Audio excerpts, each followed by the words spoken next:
स्वागत है आपका आज की कथा श्री अनिरुद्ध आचार्य जी के मुख से धर्म अननोन फैक्ट्स पर। स्वास्थ्य का ख्याल रखना चाहिए। आप बीमार पड़ जाओगी तो आपका पति जितना कमाएगा सारा आपकी बीमारी में खर्च करेगा, आपके घर की तरक्की ना होगी। इसलिए आपकी आर्थिक स्थिति को बेहतर बनाने के लिए आपका स्वस्थ होना बहुत जरूरी है। घर में एक भी व्यक्ति बीमार पड़ जाए तो ये समझ लो कि महीने भर का जो बजट है वो एक बार की बीमारी में खत्म हो जाता है। हाँ या ना? यदि कोई 20,000 रुपये कमा रहा है महीने का और एक बार बीमार होता है तो 5-10 हज़ार रुपये चला जाता है, तो आधी सैलरी गई। थोड़ा और बीमार पड़ गए तो 20-50 हज़ार रुपये तो यूं ही चला जाता चुटकियों में। इससे आप आगे जाओगे कि पीछे आओगे? इसलिए पहला धर्म है अपने खान पान को बेहतर करो। खान पान को बेहतर कैसे किया जाए? आज से प्रतिज्ञा कर लो कि बाजार में पैकेट बंद सामान कोई भी ना खरीदेंगे ना खाएंगे। सॉस घर पे बनाना सीखो, चटनी घर की खाओ। सत्तू, पहले की दादी गर्मियों में सीजन में सतुआ बनाती थी। सत्तू मन मिठू कब घोरूं कब खाऊं। भैया आपको सत्तू आता है बनाना? काय का बनता है? आपको आता है बनाना? सही बनाई हो इस साल? सही। भैया आपको आता है सत्तू? बुआ जी नहीं आए बुआ जी को सत्तू बनाना। जब आजकल की महिलाएं ना आलसी हो गई हैं। ये महिलाएं क्या करती हैं? बोले होटल से बुला लो, होटल से। होटल का भोजन कितना गंदा होता है, कितना चिकना पदार्थ उसमें डाला। चीज जो खाते हो बाजार की, घर में एक गैया रखो तो ओरिजिनल मक्खन खाओ। ये बाजार में चीज तुम्हें कहां शुद्ध मिल रही है? बाजार में घी कहां? आपने सुना होगा कि तिरुपति बालाजी के लड्डुओं में देसी घी की जगह वो चर्बी वाला घी मिला रहे थे, बाद में पकड़ में आई। सोचिए कि जब तिरुपति बालाजी के मंदिर में देसी घी पे मिलावट हो सकती है तो आप लोग जो देसी घी खरीदते हो ये शुद्ध है, इसकी कौन गारंटी लेगा? आपने एक गैया घर में रखी होती तो वो गैया तुम्हें घर में शुद्ध दूध देती, शुद्ध दही होता, शुद्ध घी होता गारंटी वाला। बाजार के दूध दही में क्या गारंटी कि ये पनीर शुद्ध है, ये दूध शुद्ध है? क्या गारंटी है बता दो? लेकिन बस आपको तो होशियार चंद बनना है, अक्कल खाने पीने की कुछ है नहीं। जो मिला सब ठूंसना है बस। आपको ना कोई जहर बांटने लग जाए सड़क में तो आप जहर भी फोकट में मिलना चाहिए, बस आप जहर भी ले लोगे। भैया जरा देना। मतलब यहां खाने का बिल्कुल ज्ञान नहीं है। कितना खाएं, क्या खाएं, कब ना खाएं। खा खा के ना आप लोग बीमार हैं। ज्यादा खाने वाला स्वस्थ है कि कम खाने वाला स्वस्थ है? बोलो। अक्कल है आप लोगों के पास, पता सब है, फॉलो कुछ नहीं करना। दिन भर आप लोग पगुराते हैं, दिन भर खाते हैं। कुछ लोग तो दिन भर चबाते, कुछ माताएं भी तो आप लोग ठीक हैं। कुछ लोग तो कथा में आते हैं, यहां लेके बैठे कथा भी सुन रहे हैं, खा रहे हैं। 3 घंटा इनसे नहीं गुजर रहा है।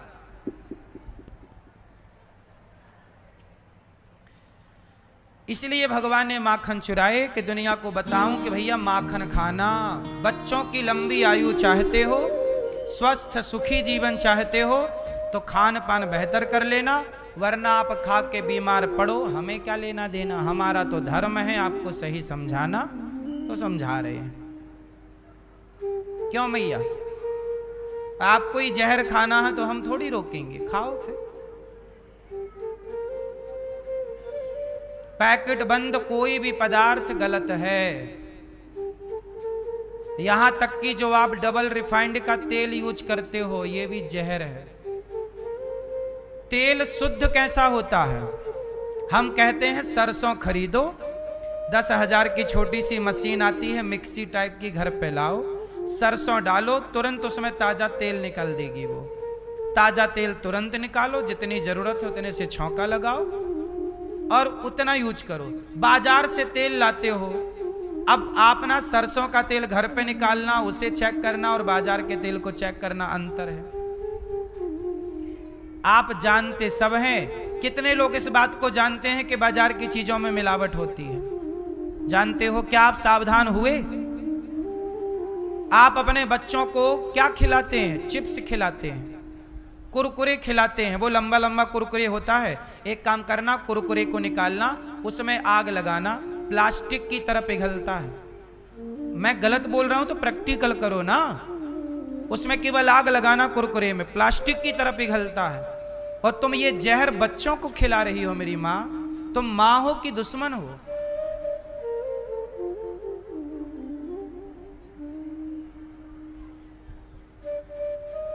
तुम जहर खिलाना चाहती हो बच्चों को तो खिलाओ, हमें क्या है।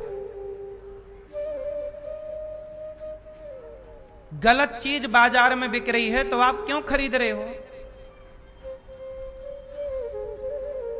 बच्चों के लिए क्या सही है क्या गलत है बच्चे नहीं जानते, आप जानते हैं ना। बच्चा जिद करता है, 2 थप्पड़ जमाओ, उसे सही चीज खिलाओ, उसे बादाम खिलाओ, अपने पर्स में किशमिश रखो, मीठी होती है, किशमिश दे दो, किशमिश खाएगा। चॉकलेट टॉफी ही क्यों खिलाना? आप छोटे छोटे लड़का लड़कियों को चश्मा लगा घूम रहा है। काहे चश्मा लग गया? काहे आंखें कमजोर पड़ गई? खान पान जितना घटिया होगा स्वास्थ्य उतना जल्दी खराब होगा। इसलिए हाथ जोड़ के कहता हूं, अपने स्वास्थ्य पर ख्याल रखो, बच्चों के स्वास्थ्य का ख्याल रखो, बेहतर खान पान करो, बाजार की चीजों से दूर रहो। सही है कि गलत है?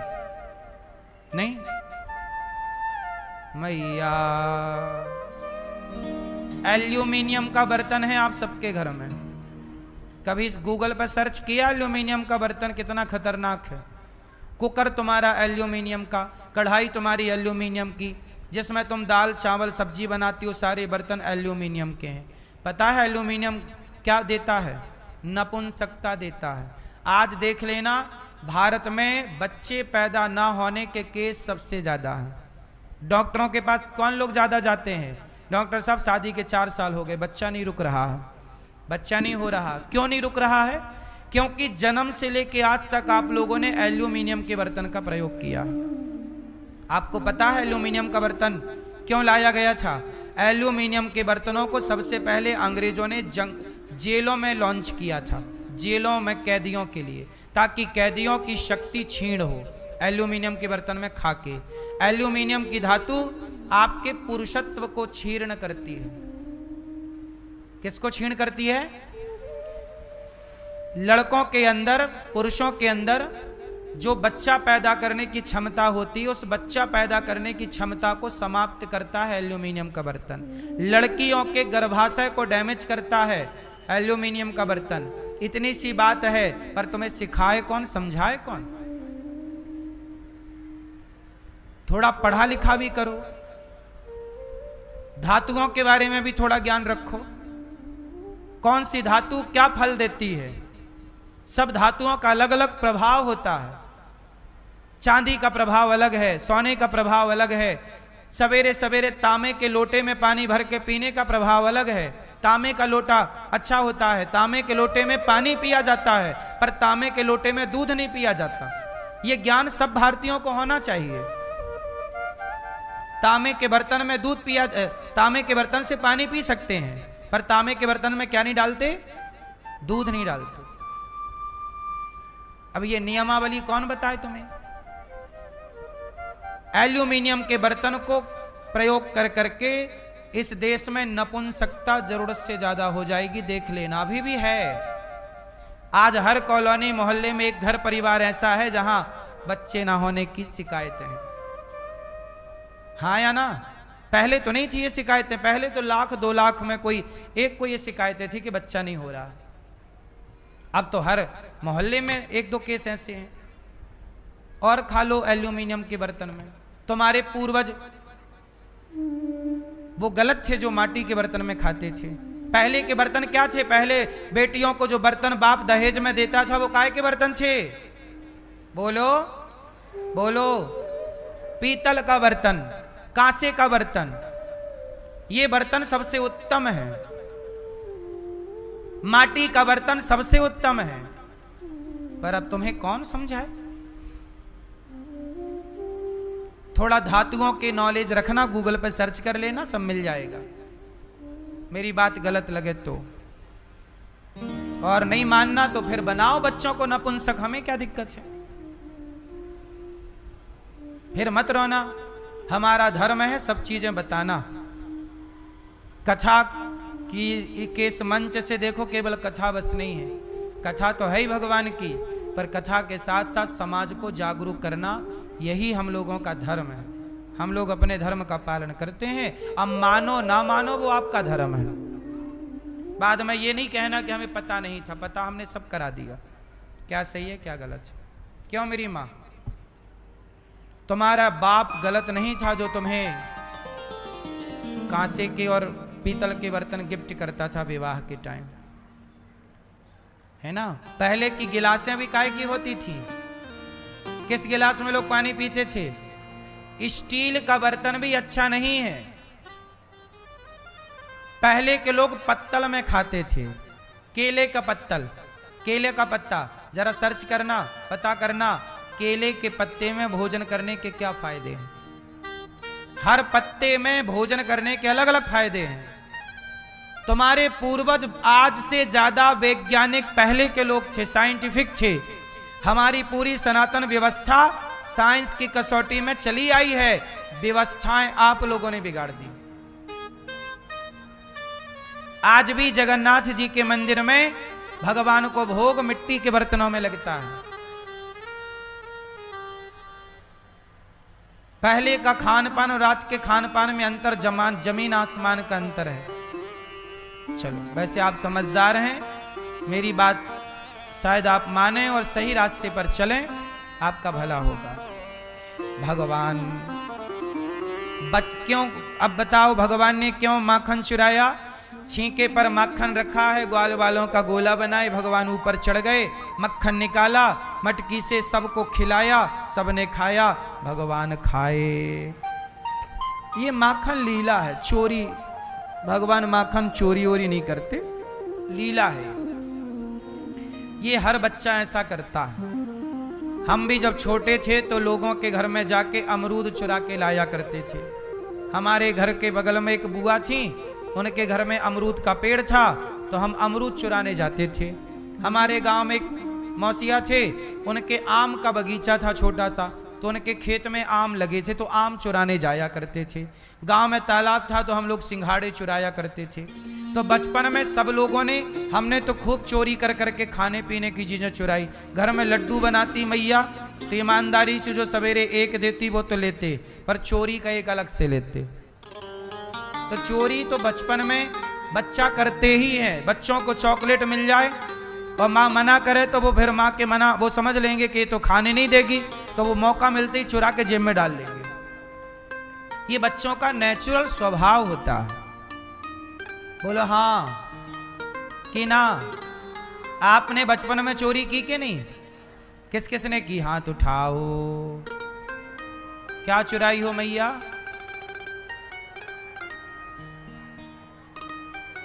जीजा जी के जूता? क्या चुराई हो? खाने की चीजें हैं? अच्छा, बहन का दूध पी के आ जाती थी उनको उसके हक का। हाँ सही है। ऐसे ही होता है, बड़ा भाई छोटे भाई के खाने की चीजें खा लेता है, बड़ी बहन छोटी बहन के खाने की चीजें खा लेती है। होता है ये सब, ये किसी का दो, ये बच्चों का नेचुरल स्वभाव होता है। भगवान भी मनुष्य की लीला करने आए हैं, तो मनुष्य जब बने हैं तो मनुष्यों की सारी लीलाएं करेंगे ना। सारा तो उसमें एक चोरी भी लीला है। छोटा बच्चा बचपन में माटी खाता है, आप लोगों को माटी मिलती नहीं है तो आप खाते नहीं हो, वरना पहले सारे बच्चे माटी खाते थे, चाहे लड़का हो या लड़की। बात सही है कि गलत है? क्या खाते थे चुरा के? माटी खाने लग जाते थे। भगवान ने भी क्या किया? मक्खन चोरी के बाद क्या खाए? माटी खाई। मैया ने कहा लाला तने माटी खाई ना मैया, मुंह खोल। जब मुंह खोला तो जरा से मुंह में पूरा ब्रह्मांड नजर आ गया। ये क्या है? लीला है। मिट्टी कौन खाता? भगवान को मिट्टी। भगवान ने मिट्टी इसलिए खाई कि मिट्टी रज है, और भगवान से मिट्टी ने कहा प्रभु आपके चरण पड़े हैं, हम बड़ी पवित्र हो गई। भगवान के भीतर जो देवता हैं, सृष्टि है, ये देवताओं ने कहा प्रभु जरा आप अपने चरणों की रज हमें प्रसाद के रूप में दे दो। तो भगवान ने सबको प्रसाद के रूप में चरणों की रज प्रदान कर दी। ऐसे भगवान ने ब्रह्मांड में, ब्रह्मांड का इतने से मुंह में दर। ये भगवान कृष्ण ये लीलाएं क्यों कर रहे हैं? लोगों को ऐसा लगने लगा कि कृष्ण तो मनुष्य हैं, चोरी कर रहे हैं, माखन चुरा। भगवान ने कहा नहीं, मैं मनुष्यों की लीला कर रहा हूं, पर तुम मुझे मनुष्य समझने की गलती ना करना। एक दिन मैया दही मंथन कर रही। एकदा गृहदासीसु यशोदानंद गेहिनी कर्मांतर नियुक्तासु निर्ममंथ स्वयं दधी। एक दिन मैया दही मंथन कर रही तो क्या हुआ कि भैया कन्हैया ने मछानी पकड़ ली। अब देखना, एक बात कहूं मेरी माँ, चलो बताओ, जब दही मंथन पहले की माँ करती थी तो मछानी कैसे चलती थी? थोड़ा लेफ्ट में घूमती, फिर राइट में, लेफ्ट राइट लेफ्ट राइट। पर आजकल जो मछानी आती है इलेक्ट्रिक, वो केवल एक दिशा में घूमती है, राइट राइट राइट राइट। कितना वैज्ञानिक पक्ष था।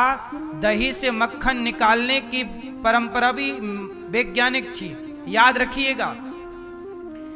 एक तरफ मछानी घुमाया जाए और वो मक्खन निकालो, और दोनों तरफ पुरानी पद्धति से मक्खन निकालो, दोनों मक्खन में उनके गुण में अंतर होगा। अब ये बहुत सूक्ष्म बात है, आपकी खोपड़ी में घुसती है कि नहीं मुझे नहीं पता, लेकिन ये बहुत वैज्ञानिक तथ्य है कि लेफ्ट राइट जो है ना, उस प्रोसेस से मक्खन निकालना, वो मक्खन का गुण अलग है और इस मक्खन का गुण अलग है। इसलिए पहले का घी भी ज्यादा हेल्दी था, आज का घी भी कम हेल्दी, क्योंकि वो अच्छा ये बताओ, समुद्र मंथन हुआ तो समुद्र मंथन में मछानी कैसी घूमी? एक ही तरफ घूमती रही क्या? नहीं, मंथन का मतलब ही दोनों तरफ है, एक तरफ का नाम मंथन है ही नहीं। आज की जो इलेक्ट्रिक मछानियां हैं वो मछानियां गलत है। हमारे पास एक इलेक्ट्रिक मछानी है, उसमें लकड़ी की डंडी है मछानी, और वो इलेक्ट्रिक की है, पर वो दोनों तरफ घूमती है। बाजार में ये भी मिलती है, ये आयुर्वेद में प्रयोग होता है। जिस घी को आयुर्वेद में, अच्छा सुनो, ये जो तुम्हारे घर में एक तरफ घूमने वाली मछानी का घी, इस घी का प्रयोग आयुर्वेद में नहीं हो सकता। आयुर्वेद में जिस घी का प्रयोग होता है औषधि बनाने के लिए, उसमें वही पुरानी पद्धति का चाहिए। तो हमारे पास एक मछानी है, हम लोग उसी प्रोसेस से घी निकालते हैं। ऐसे पता नहीं आप लोगों की अब क्या हो गया, आप बुद्धि को क्यों नहीं छोटी छोटी बातों पे आप लोगों ने ध्यान दिया। अब आप लोग बड़ी बड़ी बातों पे ध्यान देते क्यों? बड़े हॉस्पिटल पे जाएंगे महाराज, हमारे बगल में बड़ा हॉस्पिटल है, हमें कोई दिक्कत ही नहीं है। हाँ, बड़ा हॉस्पिटल है। आजकल लोग घर कहां ले रहे हैं? हॉस्पिटल के पास। पता है उनको, जाना हॉस्पिटल में ही है। हम कहते हैं ऐसी मानसिकता क्यों नहीं बनाते कि हॉस्पिटल से सदा दूर रहना पड़े। पुराने लोग हॉस्पिटल के पास रहते थे कि हॉस्पिटल के दूर? क्योंकि पुराने लोग अक्लमंद थे, समझदार थे, हर चीज वैज्ञानिक थी। आपके घर चने हैं? चने चने अंकुरित खाते हो? चने अंकुरित करके रोज के कभी कभी? क्यों रोज नहीं खाती मेरी माँ? अंकुरित कर लो चने, अंकुरित कर लो दाल स्प्राउट्स इत्यादि, अंकुरित दाल अंकुरित चने कर लो और भोजन में 2-2 मुट्ठी सारे बच्चों को, सबको पहले चने खाओ। भोजन में जो खा रहे हो सब खाओ, पर दाल और चने अंकुरित खा लो। इतनी सी बात है। भोजन के बाद जरा सा गुड़ का ढेला खा लो।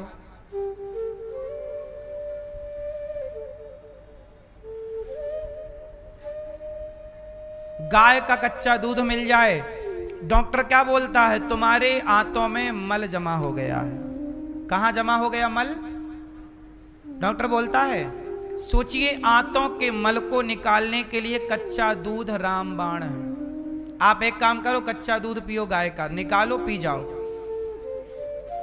आप जब पिएंगे तो 2 घंटे के अंदर पूरा पेट गुड़ गुड़ गुड़ करके और पूरा जमा कचरा पेट का बाहर कर देगा कच्चा दूध। पके दूध का गुण अलग है और कच्चे दूध का गुण, बोलो हाँ कि ना?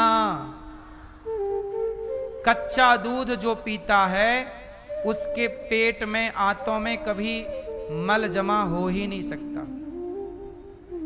सालों का जमा होगा तो कच्चा दूध निकाल देगा।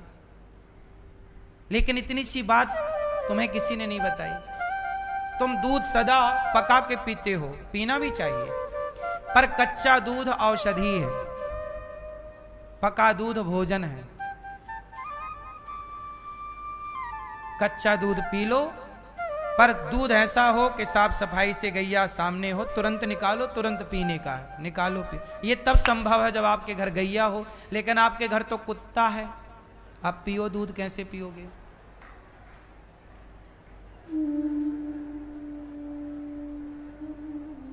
अब गैया की जगह है ही नहीं घरों में, कुत्ता बिस्तर पर सो रहा है। समस्याएं हैं, पूरी व्यवस्थाएं बिगाड़ ली आप लोगों ने, और अब रो रहे हैं कि ये दिक्कत है, वो दिक्कत है, ये समस्या। आप पेट में जमा मल है, उसकी टैबलेट खाओगे तो वो मल क्या निकालेगी? वो टैबलेट अलग रिएक्शन करेगी। उसके बदले आपको हर दवाई का एक साइड इफेक्ट है। बोलो हाँ। दवाई खाओ, फिर साइड इफेक्ट हो, साइड इफेक्ट के लिए फिर दवाई खाओ, उसके साइड इफेक्ट के लिए एंटीबायोटिक अलग खाओ। मतलब दवाई खाओ मरो, सीधा है। पुराने लोग कहां बीमार थे मेरी मां? कच्चा दूध। अच्छा, गैया जब जन्म देती है ना बच्चे को, तो उसकी तेली निकलती है। क्या निकलती है? क्या बोलते आप लोग? क्या बोलते? खीस। खीस हमारे यहां तेली बोलते हैं। गैया का, जो नई गैया भी ब्याई है ना, मतलब बच्चा को जन्म दिया, बछड़ा बछिया को, तो उसका गाढ़ा गाढ़ा दूध जो निकलता पीले कलर का, वो ना अभी दूध नहीं है, दूध बाद में आएगा। अभी 1 हफ्ते तक उसका वो निकलता है पदार्थ, उसको पका के हमारे दादाजी लोग उसे कच्चा पीते थे। वो एक औषधि है, उसको पीने से ना जाने कितनी बीमारियां समाप्त होती हैं। पर आप लोगों को ये बात है, आप लोग पेप्सी कोका कोला तो पिएंगे और मरेंगे, पर गैया का वो पेय पदार्थ नहीं पीते जो अमृत के जैसा है। कोका कोला पिएंगे। हद कर दी मेरी मां।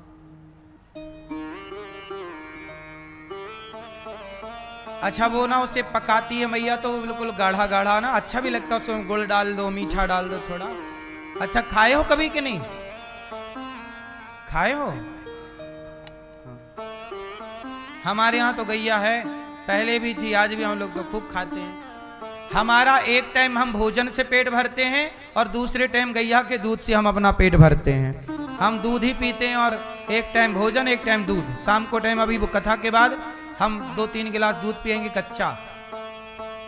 2-3 घंटे में पेट बिल्कुल क्लियर हो जाएगा, रात को सो जाएंगे स्नान करके। कुल मिलाकर गैया स्वयं एक डॉक्टर है, लेकिन आपने गैया को जानवर बना दिया है।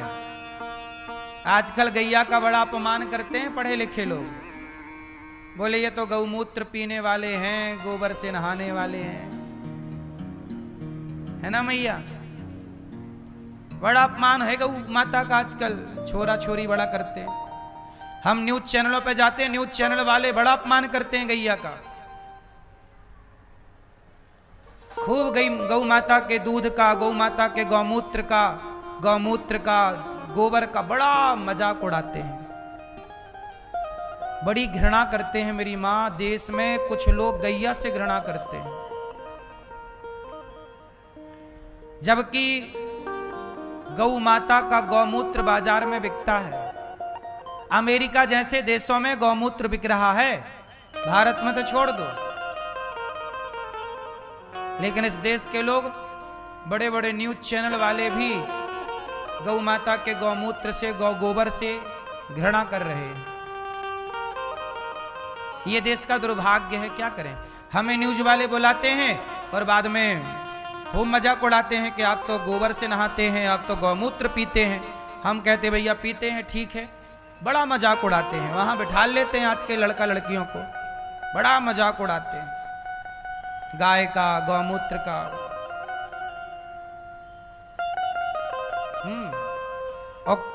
और बिल्ली के पट्टी की कॉफी पीते हैं, कैट कॉफी।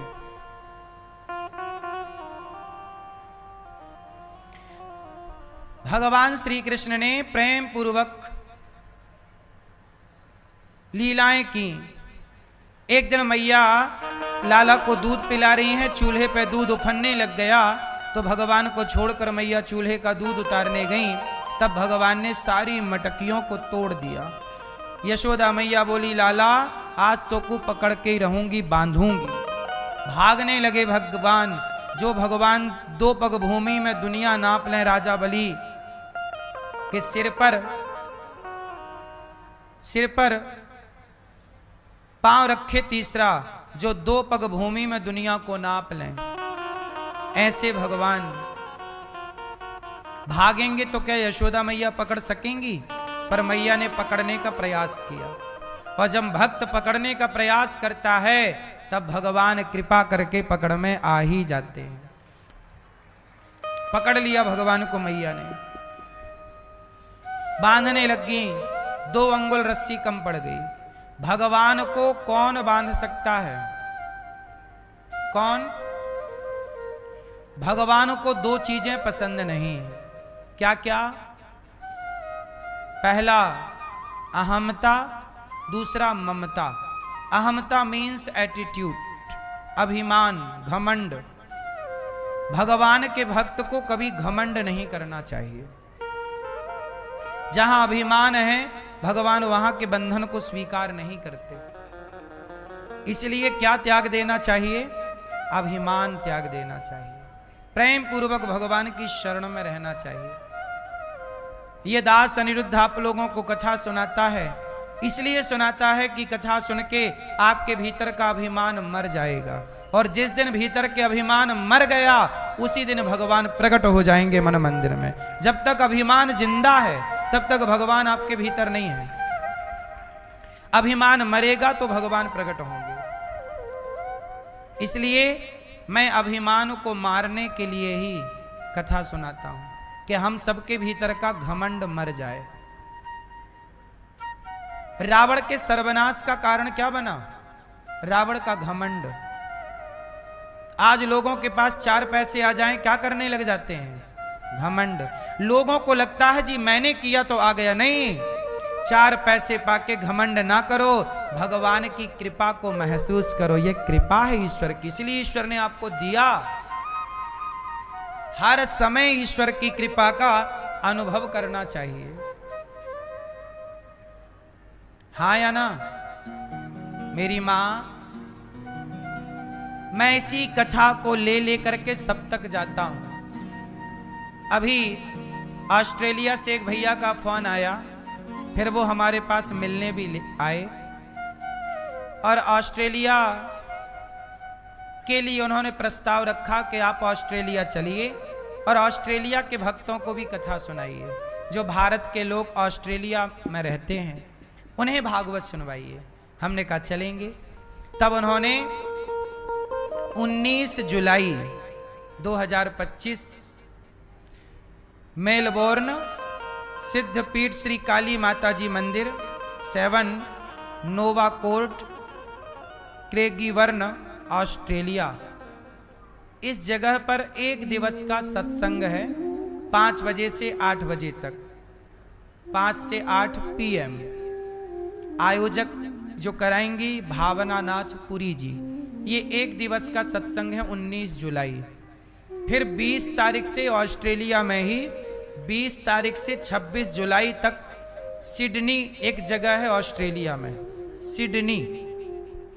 तो सिडनी में श्री रामकृष्ण मंदिर है, वहां पर कथा होगी 7 दिन की, 7 PM से 7 PM से लेके 9 PM तक। आयोजक रहेंगे भैया अजय सिंह जी। तो ऑस्ट्रेलिया के जितने भक्त हैं, सिडनी के जितने भक्त हैं, आप जहां हैं कोशिश करें कि इस 7 दिन की कथा में अवश्य पधारें। और यह दास अनिरुद्ध आप सभी भक्तों को देखेगा कि भारत की मिट्टी से आप ऑस्ट्रेलिया गए तो आप अपने संस्कारों को पकड़े हैं, कितना जुड़े हैं, आप सबका दर्शन करके हमें पता लगेगा। कहीं भी जाओ दुनिया के किसी भी कोने में, पर अपनी संस्कृति को संग लेकर के चलो, अपने संस्कारों को संग लेकर चलो। और ऑस्ट्रेलिया सिडनी के भक्त इतने संस्कारी हैं कि देखो भागवत की प्यास उन्हें इतनी है कि उन्होंने ये दास अनिरुद्ध को कहा कि आप आएं, और देखो वहां रहकर भी वो भागवत सुनने के लिए तैयार हैं। और 1 दिन का जो सत्संग 19 जुलाई को भावना नाथपुरी जी करा रही हैं, सिद्धपीठ श्री काली माता मंदिर 7 नोवा कोर्ट क्रेगीवर्न ऑस्ट्रेलिया में। तो आप 1 दिन के लिए ही वहाँ जो क्षेत्रवासी हैं आप सब आएं, प्रेम पूर्वक इस सत्संग की गंगा में डुबकी लगाएं। इसके बाद ऑस्ट्रेलिया से फिर हमें वहीं से वहीं सीधा अमेरिका पहुंचना है, और अमेरिका में भागवत जी की कथा है 29 जुलाई से लेकर 4 अगस्त, 29 जुलाई 4 अगस्त 6 से 8 PM कथा का टाइम है। परंतु जो 3 अगस्त की कथा होगी वो 11 बजे से 1 बजे तक होगी, और स्थान होगा अमेरिका में सनातन धर्म मंदिर कैंट 27123।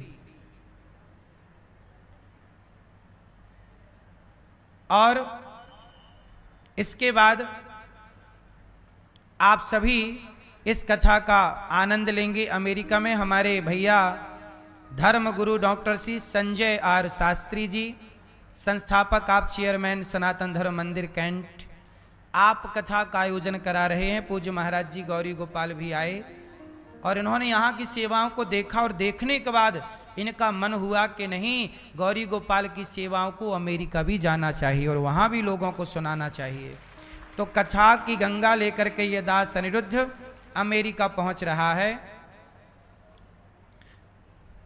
104 आवे कैंट।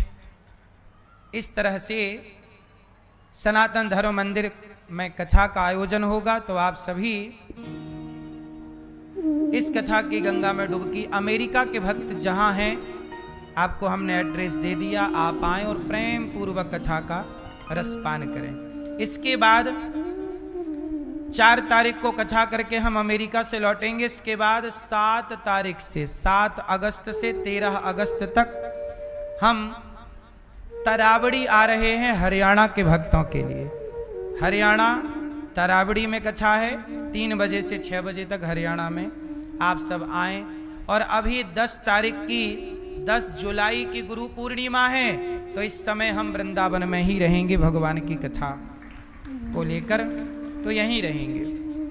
तो जो भक्त जहाँ हैं वहाँ बैठें और प्रेम पूर्वक कथा की गंगा में डुबकी लगाएं। तो हम आपको सिर्फ ये बता रहे हैं कि जो कथा है वो सबके जीवन को बदलती है।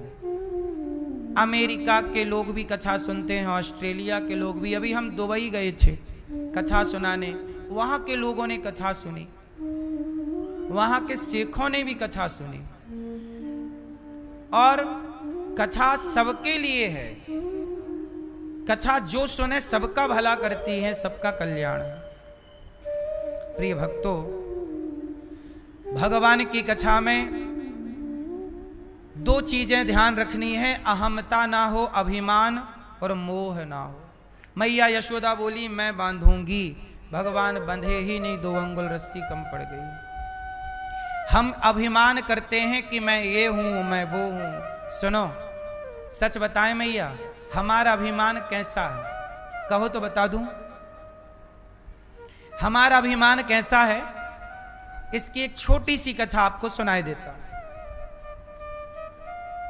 हमारा अभिमान है, एक कुत्ता जा रहा था, किसान का कुत्ता था।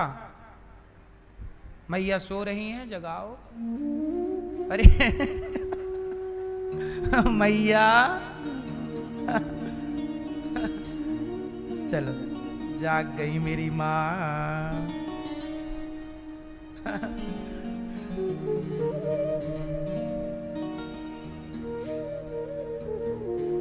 एक दिन क्या हुआ कि एक कुत्ता जा रहा था, बैलगाड़ी थी किसान की, बैलगाड़ी के नीचे नीचे कुत्ता चल रहा था। एक आदमी आया, एक गधा आया, गधा ने कुत्ते से हाल चाल पूछा। कहो कुत्ता क्या हाल चाल है? कुत्ते ने कहा सब मस्त हूं, पर अभी जिम्मेदारी थोड़ा ज्यादा है। गधा बोला कौन सी जिम्मेदारी? बोले गाड़ी चला रहा हूं ना मैं। गधा बोला गाड़ी तो बैल चला रहे हैं, तुम तो नीचे नीचे चल रहे हो। कुत्ता बोला कर दी ना गधों वाली बात, गाड़ी हम चला रहे हैं, ये बैल हमारे बॉडीगार्ड हैं। कुत्ता बोला गाड़ी हम चला रहे हैं। गधा बोला गाड़ी तुम चला रहे हो तो रुको, स्टॉप। कुत्ता रुका तो गाड़ी, संयोगवश गाड़ी भी रुक गई। गधा बोला चलो, चला, अकस्मात गाड़ी भी चल पड़ी। अब तो कुत्ते को कन्फर्म हो गया कि गाड़ी हम ही चला रहे। अब आप लोग बताओ कि गाड़ी बैल चला रहे थे कि कुत्ता? कौन चला रहा था? गाड़ी तो बैल ही चला रहे थे।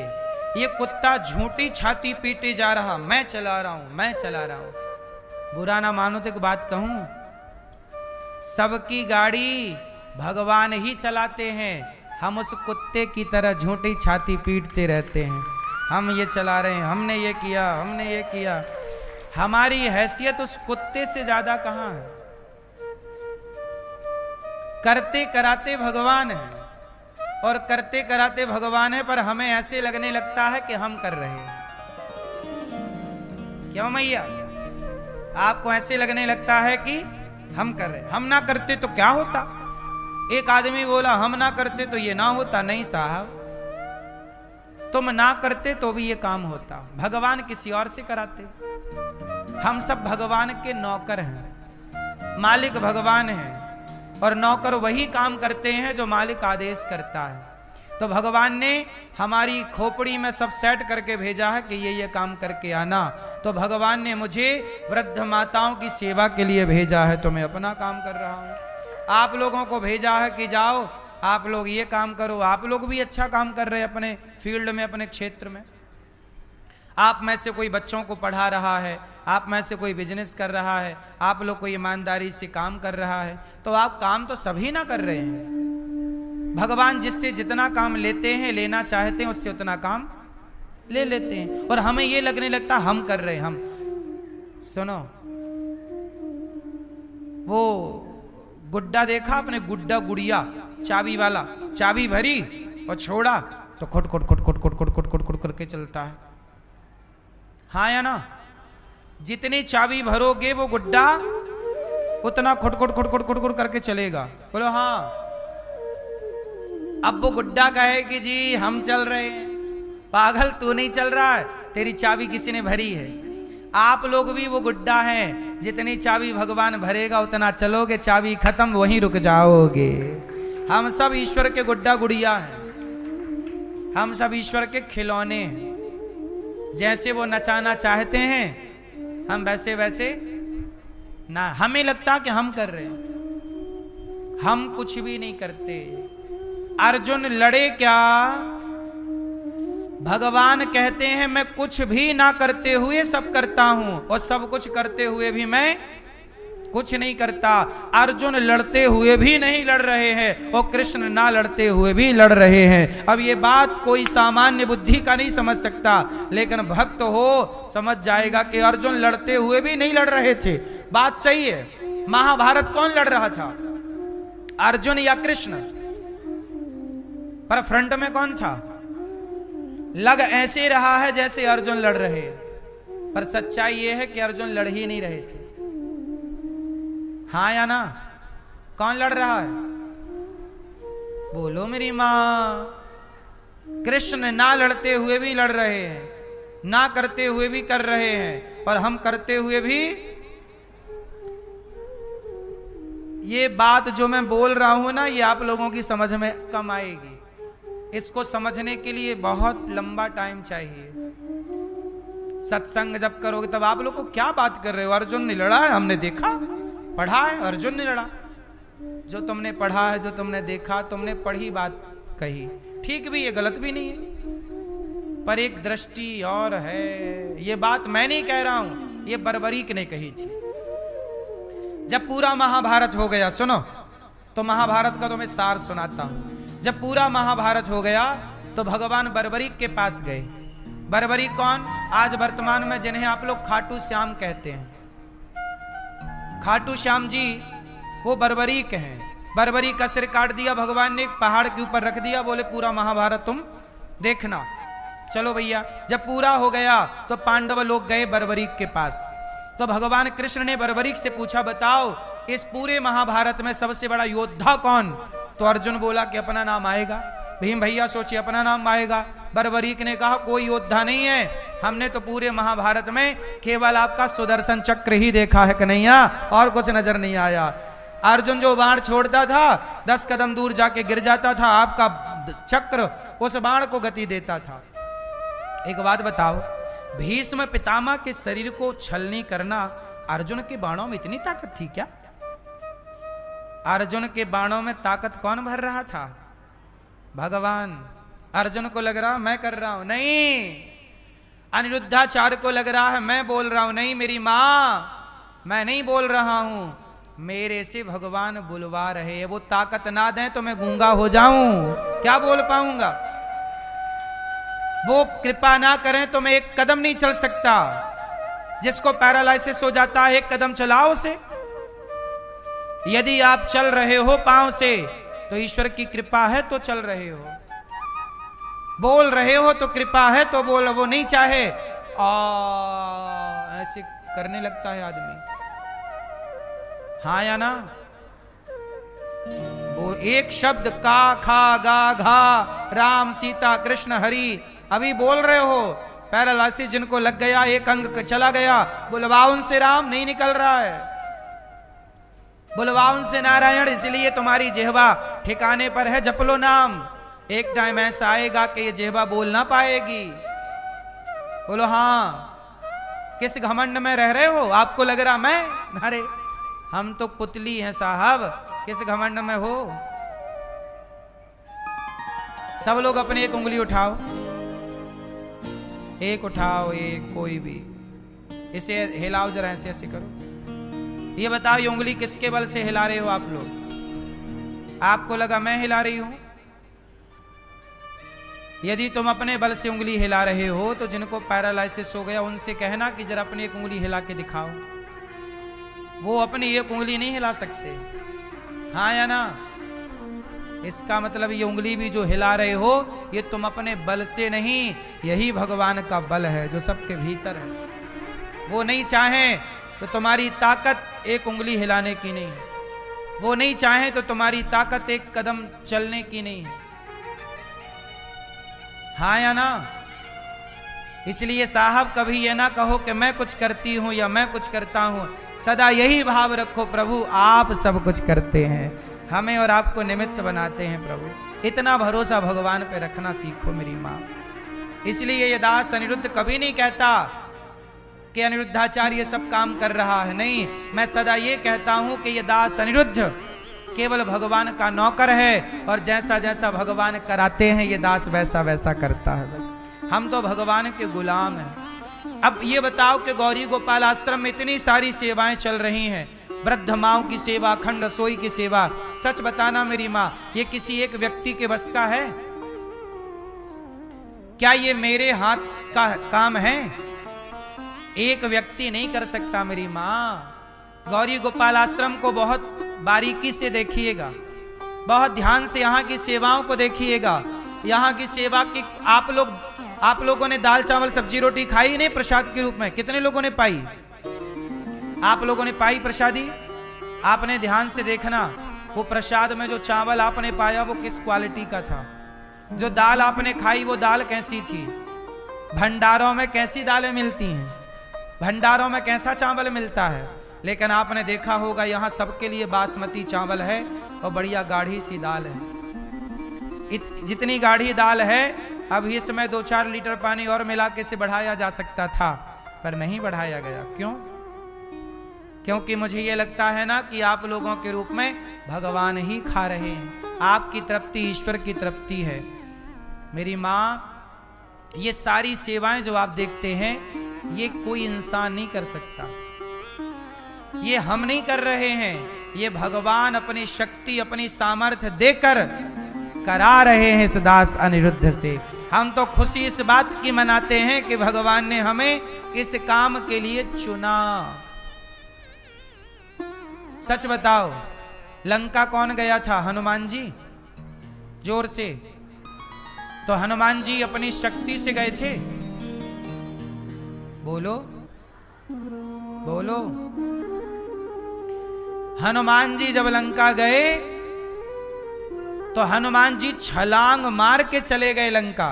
समुद्र को छलांग, प्रभु मुद्रिका मेली मुख माही जलधि लांघ गए अचरज नाही, समुद्र को छलांग मार के पार कर गए। ये शक्ति किसकी थी? हैं? हनुमान जी को अंगूठी किसने दी? हनुमान जी की जगह किसी और को अंगूठी दी होती तो वो शक्ति उनके पास चली जाती, लेकिन राम जी ने हनुमान जी को ये काम सौंपा तो केवल काम नहीं दिया, वो काम करने की शक्ति भी भगवान ने ही प्रदान की। उसी तरह जब आपको ईश्वर कुछ जिम्मेदारी देते हैं तो उस जिम्मेदारी को निभाने की शक्ति भी, तो गौरी गोपाल आश्रम में भगवान ने हमें आदेश किया कि तुम सेवा करो वृद्ध माओं की। वृंदावन में कोई भी आए सबको पेट भर भोजन गौरी गोपाल में मिलना चाहिए, ये जिम्मेदारी दी भगवान ने, तो उस जिम्मेदारी को पूरा करने की शक्ति भी भगवान ने ही दी है। सहयोग भी भगवान ही कराते हैं। आप लोगों के मन में भाव जागता है कि मैं भी वृद्ध माओं के लिए सहयोग करूं, मैं भी अन्य क्षेत्र बंटवाऊं। जब आपके मन में ये विचार आता है तो ये विचार आपके मन में किसके द्वारा आता है? भगवान ही तो प्रेरित करते हैं कि भैया तुम भी करो। भगवान आप लोगों के द्वारा ही तो करा रहे हैं। आपको प्रेरित किया कि आप सहयोग करो, तो भगवान अपना काम स्वयं कराते हैं। अब देखो ये बूढ़ी माँ आज आई हैं, कितनी बूढ़ी हैं कि पकड़ करके 2 लोग चला रहे हैं। ये माता आज ही आई हैं यहाँ पर। इन माओं के दर्द को, इन माओं की पीड़ा को शायद भगवान से देखा नहीं गया, और इन माओं के दुख दूर करने के लिए ही भगवान ने हमें और आप सबको यहाँ बिठाया है कि हम सब मिलजुल कर इन बेसहारा माओं का सहारा बने। कहाँ से आई हो मेरी माँ? कहाँ से आई हो? करौली। कहाँ से? करौली। करौली। ये रंडोल तालुका जिला जळगाव। जलगांव महाराष्ट्र। कौन कौन है आपके घर में मेरी माँ? आपके हैं? मैं अकेले हूँ। बेटा? नहीं। और बेटी? नहीं। पति और परिवार? कोई नहीं। कोई नहीं। नहीं। तो अभी तक कहाँ थी आप? हाँ? मैंने छोटी तारीख है, मैंने पेट भरा काम करते। काम करती थी? हाँ काम करके पेट भरती थी। हाँ। तो अभी तक किसके पास थी? कौन आपको इस हाल में रोटी देता था? नहीं, कोई नहीं, मेरे हाथ से पका। अच्छा, अभी तक आप बना के खाती थी।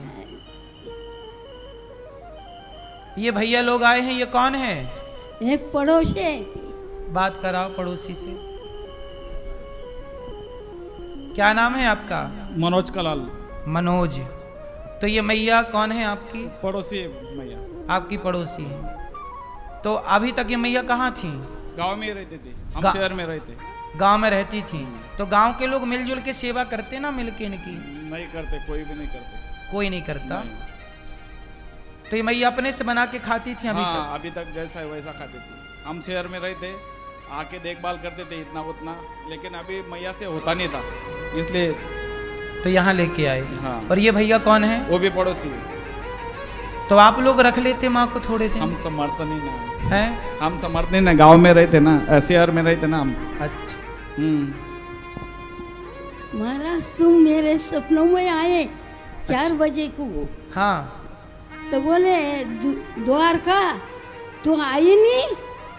मैं बोलूं कि महाराज मेरे को कोई लाने वाला नहीं, मेरे में ताकत नहीं चलने की फिरने की। इतना बोला और तुम 4 बजे को तुम आए मेरे सपने में? सपनों में। 1 महीना हुआ सपन में आने को, 1 महीना हुआ। मैंने पड़ोसी को बोलूं कि मेरे महाराज सपनों में आए, मेरे को ले चल। देखो ये माँ कष्ट में थी तो भगवान ही इनके सपने में आकर बोले चलो गौरी गोपाल। देखो ये कृपा है ईश्वर की। इनके सपने में यदि मैं गया तो मैं थोड़ी जा सकता हूँ, भगवान ने ही ना इनको प्रेरित किया। इनका कष्ट ईश्वर से ना देखा गया। आप बताओ इस कलिकाल में ये ईश्वर का चमत्कार है या नहीं? भगवान आज भी हैं और सबका सुख दुख देख रहे हैं। यदि ये दिव्य सत्संग आपको पसंद आया हो तो हमारे चैनल धर्म अननोन फैक्ट्स को लाइक करें, सब्सक्राइब करें और शेयर करें। धन्यवाद। राधे राधे। जय श्री राम।